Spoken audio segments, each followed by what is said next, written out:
দুজন চাকরি করে, স্বামী বেতন পায় 30,000, স্বামী বেতন পায় 20,000, স্ত্রী বেতন পায় 30,000, কত হলো 50,000। এবং সংসারে খুব শান্তি সুখ, কারণ দুইজন সদস্য, খরচ তাদের ইনকাম বেশি, খরচ তেমন একটা নাই।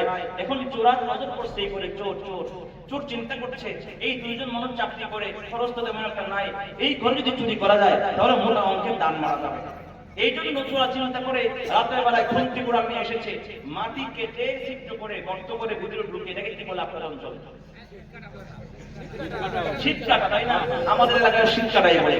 এখন তোরা চিন্তা করছে এই ঘরে যদি শীত কাটা যায় তাহলে মোটা দান মারা যাবে, মোটা অঙ্কের চুরি করা যাবে। এই চিন্তা করে গভীর রাতে আসছে, ঘরের পিছনে দাঁড়াইছে, দাঁড়াবার পরে শুনতে পাচ্ছে ঘরের ভিতর থেকে আওয়াজ শোনা যায়, স্বামী স্ত্রী শুয়ে শুয়ে প্রেমের আলাপ। এখন যে ঘর থেকে আওয়াজ আসে ওই ঘরে কি কোনো চোর ঢোকে? কথা বলেন না। চোর কি এত বোকা নাকি? বলেন না। হ্যাঁ, চোর তো বোকা। চালাক না হলে চুরি করা যায় না, বোকা হলে চুরি করা যায় না। দুই বোকা চোরা ঢুকছে এক গরিব মানুষের করে, গার্মেন্টসে চাকরি করে, সাধারণ চাকরিজীবী, কোন রকম সংসার চলে। এক ঘরে ঢোকার পরে দেখে ঘরের ভিতরে সামানপত্র কিছুই নাই। তো ঘুরে ঘুরে তো কিছুই পেল না। দুই চোরা যখন বের হবে এমন সময় দেখছে ঘরের টেবিল, ডেস্কের উপরে, টেবিলের উপরে খাবার সাজানো। ঘটনা কি? ওই স্বামী চাকরি করে, সারা রাত ডিউটি করে, গভীর রাত্রে আসে, আসার পর বিবিকে ডিস্টার্ব করবে এই জন্য বিবি আগে যে খাবারগুলো সাজিয়ে রাখে টেবিলে, স্বামী এসে খাওয়া দাওয়া সেরে তারপরে ঘুমিয়ে পড়ে। এখন চোরাই চিন্তা করছে, ছোট যে চামচা চোরাটা আছে, বলে ওস্তাদ কিছুই তো পেলাম না, এই খাবারগুলো খেয়ে যাই। তখন ওস্তাদ বলে না, এটা চেষ্টামি করিস না, এটা ঠিক না, খাবারগুলো খাবারের জায়গা থাক, কিছু পাইলে খালি হাতে যায়। চেষ্টা চোরা বলতেছে ওস্তাদ কিছুই যখন পেলাম না, কমসে কম খাবারটা খেলেও তো কিছুটা পুষবে, খাবারটা খাইছে। খাওয়া দাওয়া শেষ, মালিক ঘরে ঢুকে গেছে ধাক্কা দিয়ে, দরজা তালাও তালাই, গরিব মানুষ যেহেতু অন্ধকারের ভিতরে এখন কোথায় পালাবে? এক চোরা পালিয়েছে। কার এটা কি বলে আপনাদের উপরে? সিলিং। হ্যাঁ, আরে ঘরের চালের নিচে একটা আলাদা স্থান থাকে না? হ্যাঁ, সানসেট না, আমাদের এলাকায় বলে কি সিলিং। সিলিং দেখো, এক এক এলাকায় এক এক ভাষা। কিসের উপরে ডাব? এই ডাবের উপরে উঠছে একজন, আর খাটের নিচে ঢুকছে একজন।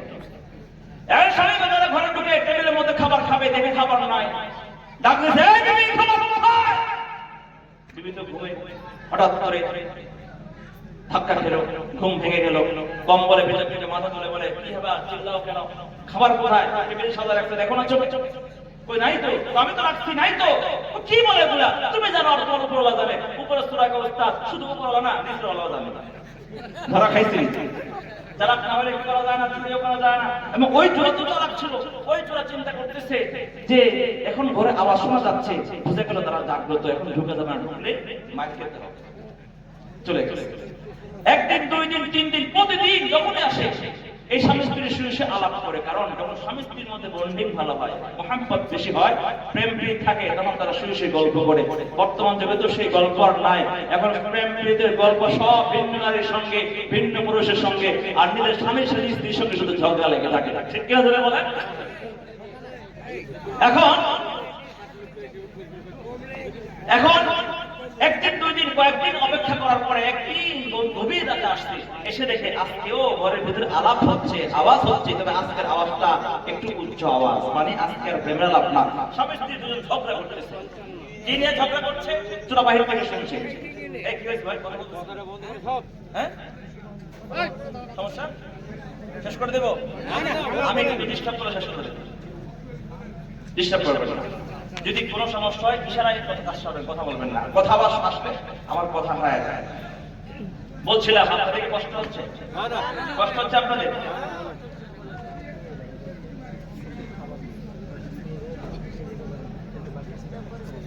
খাবার খেলে অসম্ভব। আচ্ছা, খাবার আয়োজন চলতেছে, ফাঁকে ফাঁকে খাওয়া ঘুরতে থাকে ইনশাআল্লাহ। আচ্ছা, দেওয়ার সময় তোমরা দেওয়ার সময় এখন সব খাবার খেতে চলে। হ্যাঁ, এখন এই তোরা চিন্তা করবো কিসের আওয়াজ লক্ষ্য করে শুনতেছে, স্বামী স্ত্রী ঝগড়া করতেছে। কিসের ঝগড়া?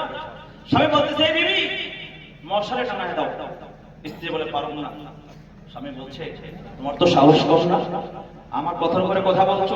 স্বামীর খেদমত করা বিবির জন্য ফরজ, তুমি জানো? এই দেখছি বহু ফরজ। তোমার আমার খেদমত করা দরকার। সংসার অবদান বেশি আমার, ইনকাম বেশি আমার, কাজকর্ম আমি বেশি করি, সারাদিন ডিউটি করে এসে আমি রান্না বান্না করি, ধোয়া মোছা করি, আবার বেতন পাই 30,000 20,000।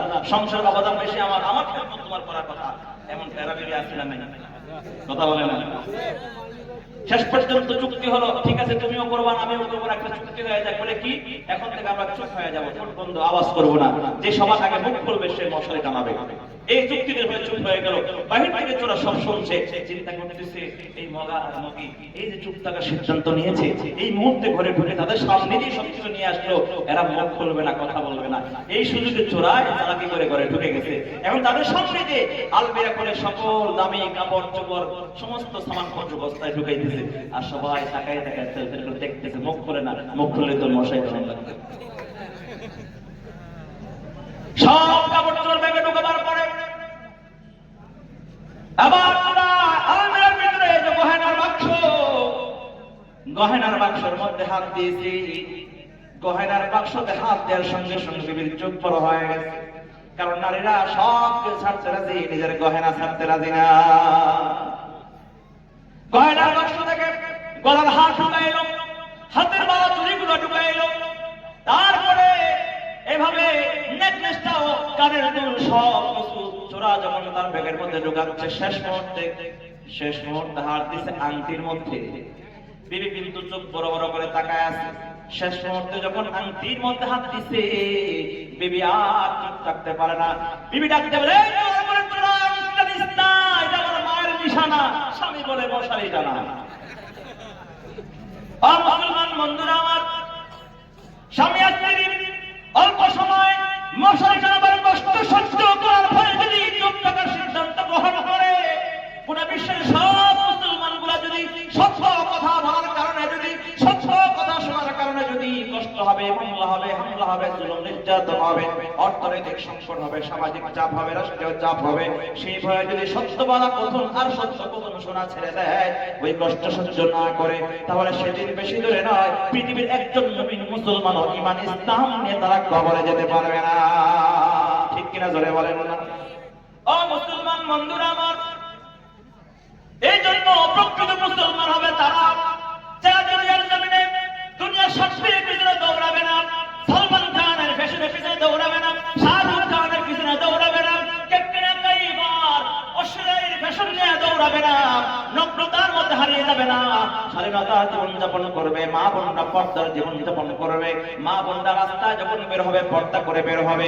যে পর্দা এই মহিলা মাদ্রাসার মধ্যে শিক্ষা প্রদান করা হয়, মহিলা মাদ্রাসার ছাত্রীরা কোনোদিন পর্দা হয়ে বের হয় না, তাদের কোনো প্যান্ট রেকর্ড থাকে না।